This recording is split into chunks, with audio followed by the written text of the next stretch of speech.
Assalamualaikum warahmatullahi wabarakatuh. Selamat pagi, salam sejahtera untuk kita semuanya. Apa kabar semuanya?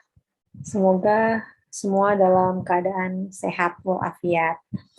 Baik, kita dalam kesempatan kali ini masih harus bertatap maya ya. Jadi saya akan sedikit sharing tentang retensio placenta.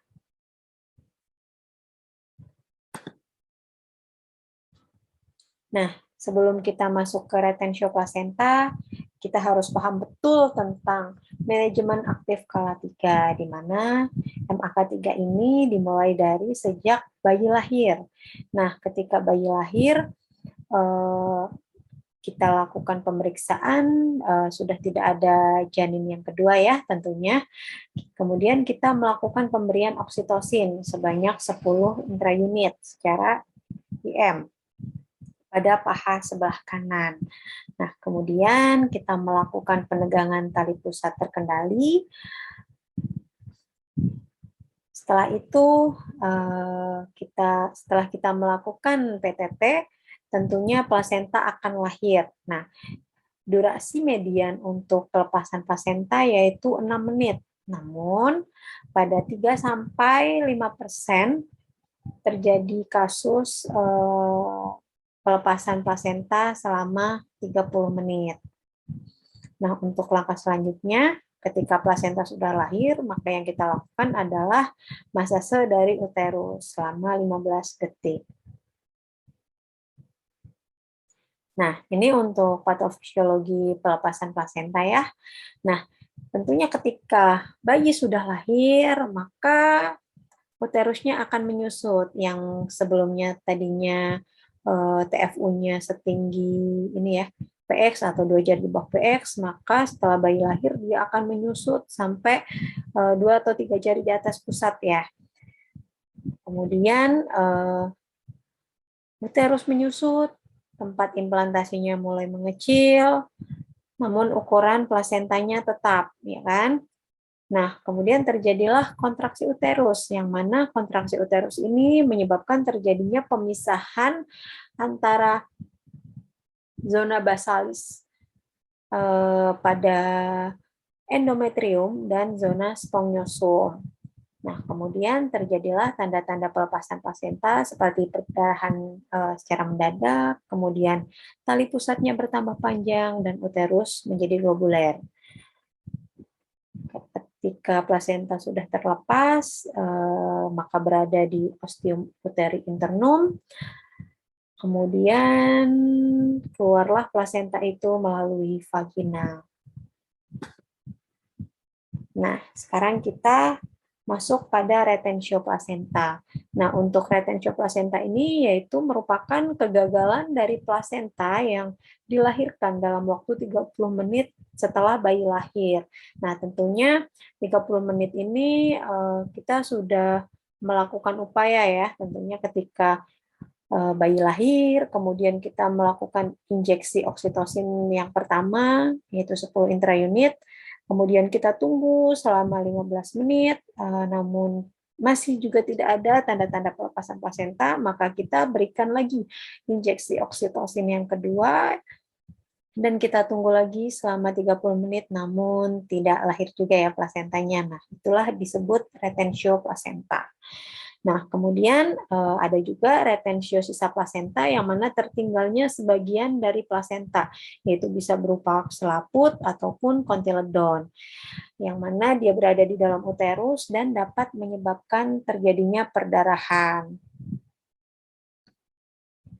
Nah, sebelum kita masuk ke klasifikasi dari retensio plasenta, kita harus paham bahwasanya uterus itu ada 3 lapis ya. Untuk yang pertama atau yang bagian paling dalam yaitu endometrium, kemudian yang berada di tengahnya ada myometrium, dan paling luar yaitu lapisan perimetrium. Nah, untuk yang pertama yaitu placenta accreta, yang mana implantasi dari Villi Coriolis menembus desi 2 basalis, itu ini bagian dari endometrium ya. dan sebagian miometrium. Jadi dia separuhnya berada di bagian dari endometrium dan sebagiannya berada di miometrium. Nah, untuk yang kedua yaitu plasenta increta, yaitu implantasi dari Villi Coriolis melekat pada miometrium. Jadi keseluruhan dari implantasinya sudah berada pada miometrium atau lapisan tengah dari uterus. Nah, untuk yang ketiga yaitu plasenta percreta. Nah, untuk plasenta percreta ini implantasi dari Villi Coriolisnya sudah melekat pada perimetrium atau lapisan paling luar dari uterus. Di ini implantasinya lebih dalam lagi ya, ini paling dalam yaitu yang percreta ini. Nah, untuk selanjutnya yang keempat yaitu plasenta incarcerata, yaitu di mana plasenta tertahan pada kavum uteri, yaitu uterusnya berbentuk seperti jam pasir atau seperti ini ya. Jadi dia sebenarnya sudah terlepas, tapi tidak bisa keluar karena terjadi kontraksi dari bagian segmen bawah rahim.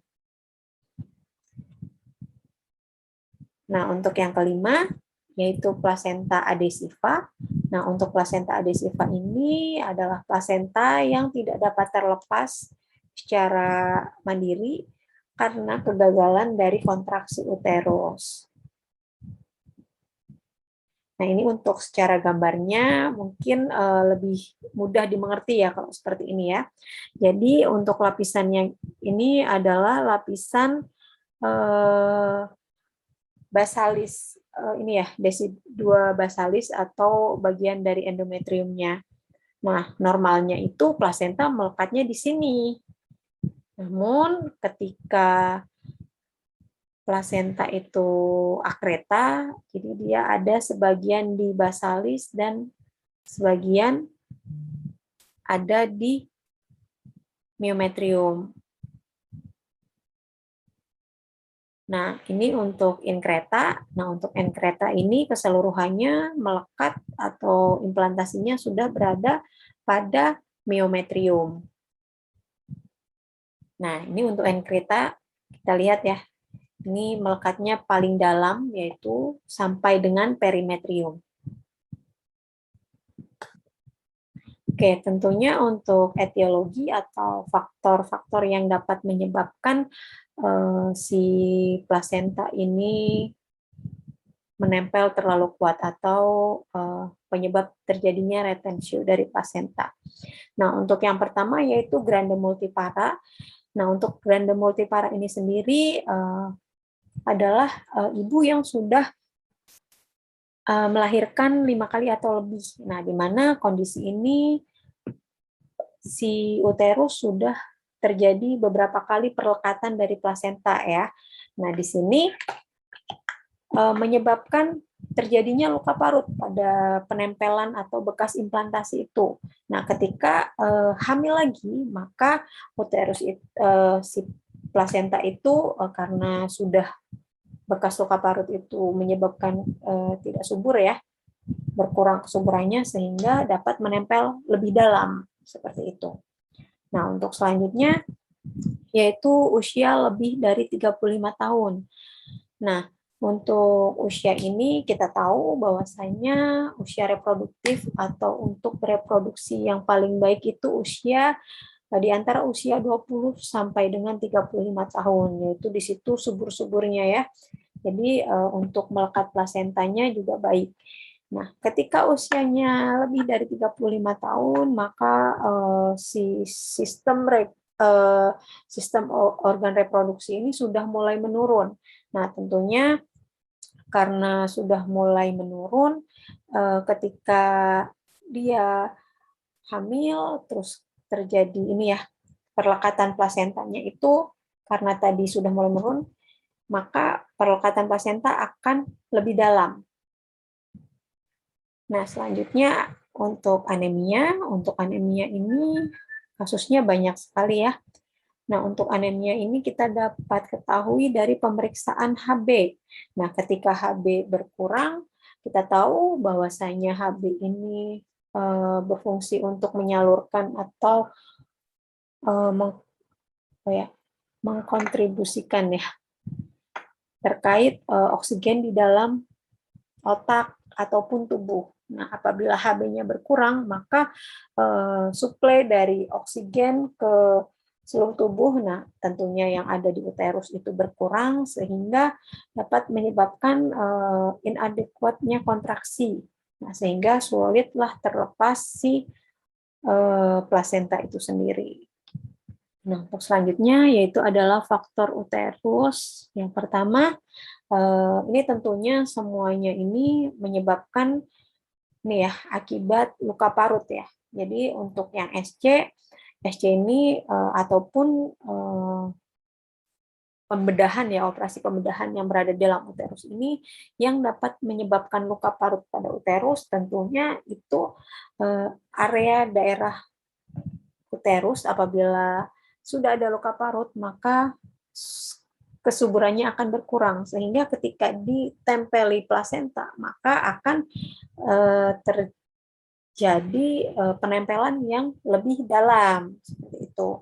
Nah, untuk kuretase sendiri tentunya kita tahu untuk kuretase ini dilakukan tindakan pengambilan dari bagian endometrium juga ya. Nah, di sini juga akan menyebabkan luka parut yang mana luka parut itu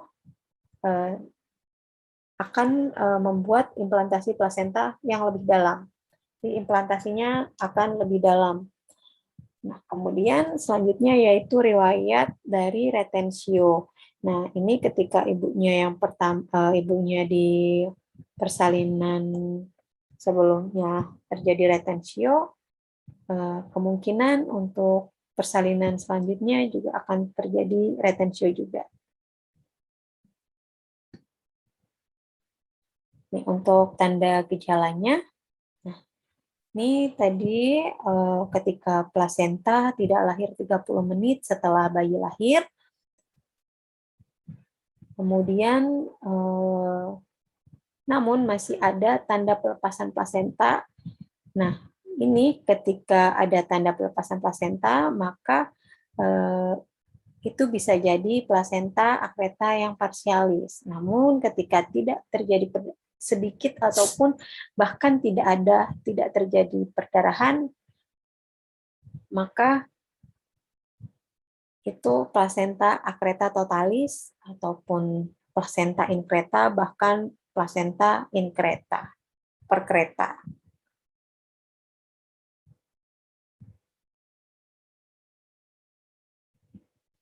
Nah, untuk komplikasinya yang pertama adalah terjadi inversio uteri. Nah, untuk inversio uterinya nih ini ya ikut turun gitu ya uterusnya. Nah, tentunya bagaimana untuk menghindari terjadi inversio uteri ini ketika kita melakukan PTT pada saat kondisi uterus itu sedang berkontraksi sehingga dia ada tahanan di atas gitu ya, kontraksi. Jadi kuat ketika kita PTT dia tidak akan ikut turun seperti itu. Jadi untuk teman-teman semuanya diharapkan ketika PTT itu di saat uterusnya sedang berkontraksi, karena kalau uterusnya lembek ditegangkan dia ini ya akan ikut turun gitu Pak.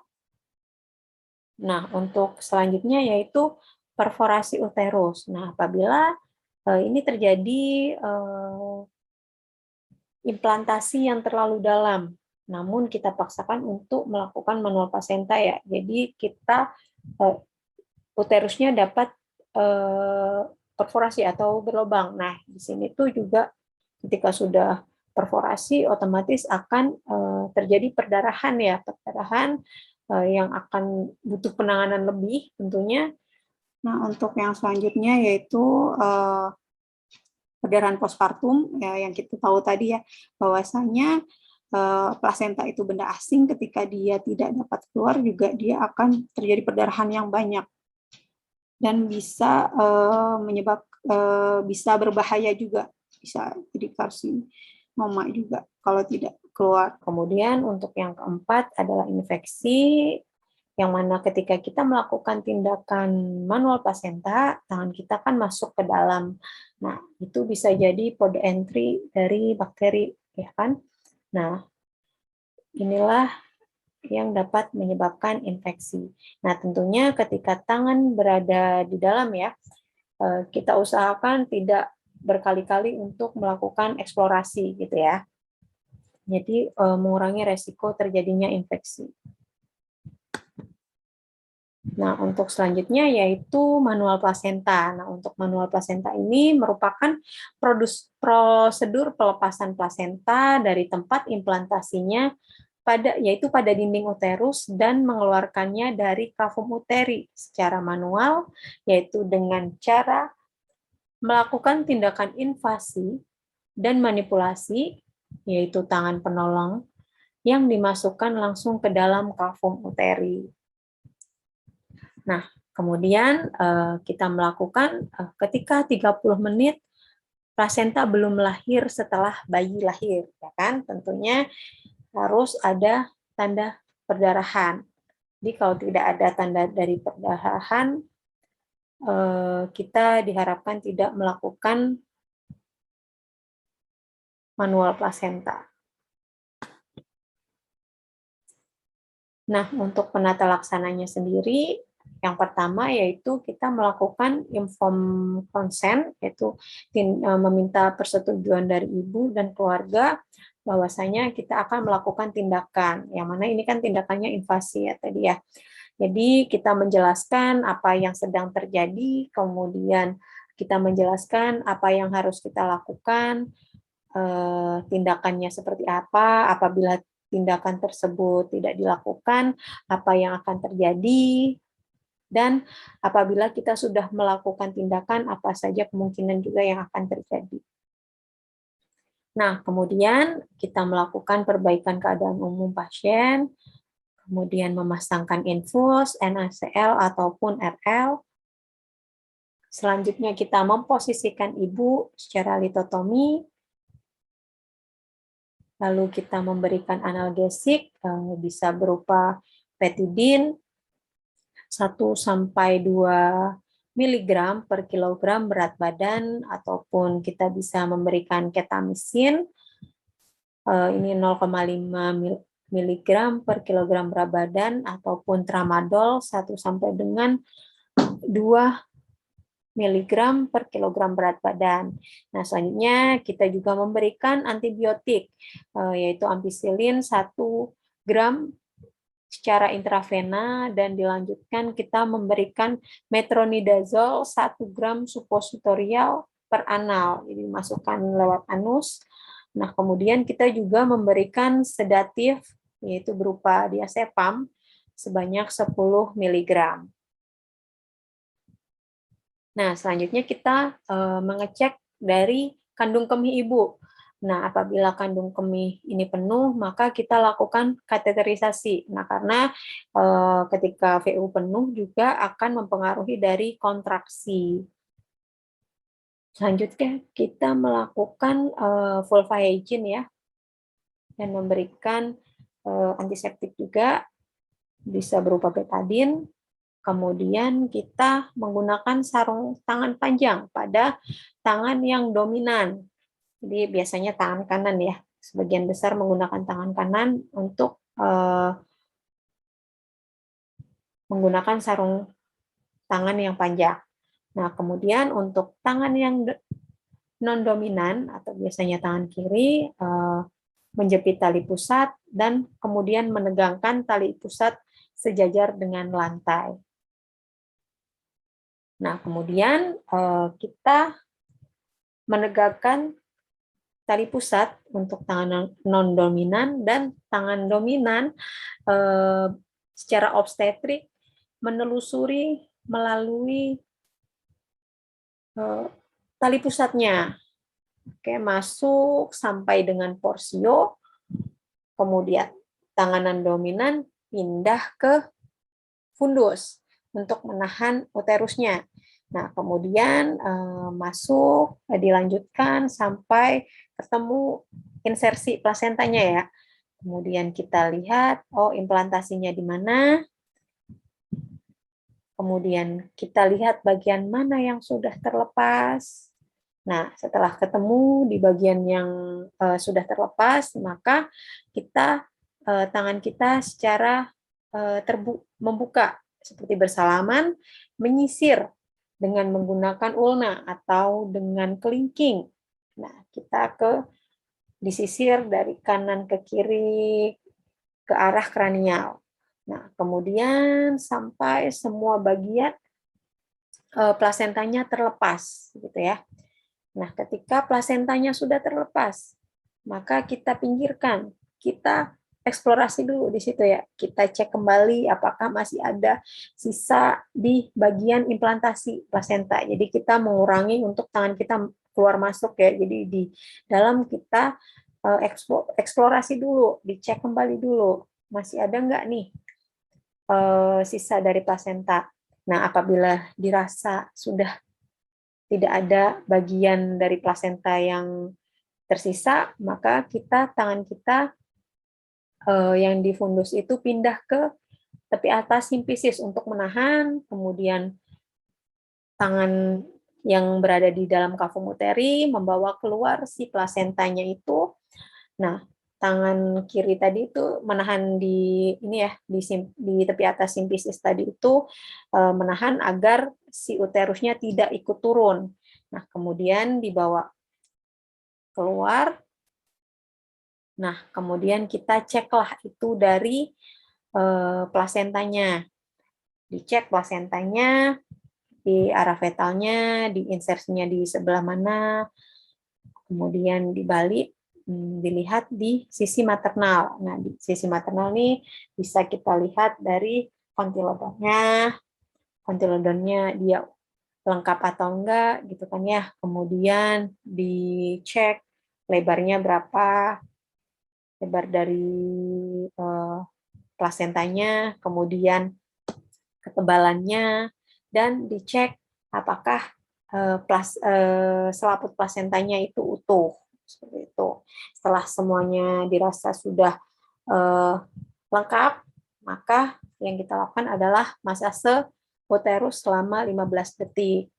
Nah, kemudian kita berikan oksitosin secara intravena, yaitu ini melalui infus ya. Jadi kita memberikannya melalui infus sebanyak 10 intraunit atau 1 ampul ke dalam cairan infus dengan tetesan 60 tetes per menit. Nah, kemudian kita observasi apakah perdarahannya banyak gitu kan ya. Maka kita berikan metil ergometrin 0,2 miligram secara IM. Nah, karena tadi kita memberikan sedatif ya, jadi salah satu efek samping dari sedatif itu tujuannya yaitu untuk ini ya, relaksasi ya, relaksan, jadi biar rileks, uterusnya agak lebih gampang untuk dimasukkan tangan ya, jadinya efek sampingnya itu bisa terjadi perdarahan. Jadi kita memberikan metil ergometrin ini. Kemudian kita memeriksa apakah ada laserasi dan robekan. Ketika ada laserasi dan robekan, maka kita lakukan hecting. Namun ketika tidak ada, maka kita melakukan langkah selanjutnya, yaitu manajemen aktif skala 4.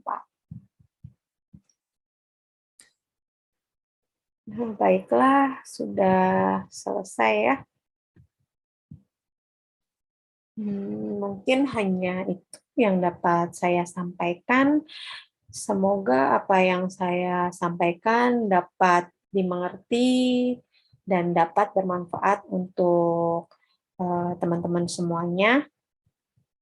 Apabila ada pertanyaan, bisa disertakan di kolom komentar. Semoga kita dapat bertemu di kesempatan selanjutnya untuk sharing ilmu lagi. Terima kasih. Sekian dari saya. Assalamualaikum warahmatullahi wabarakatuh.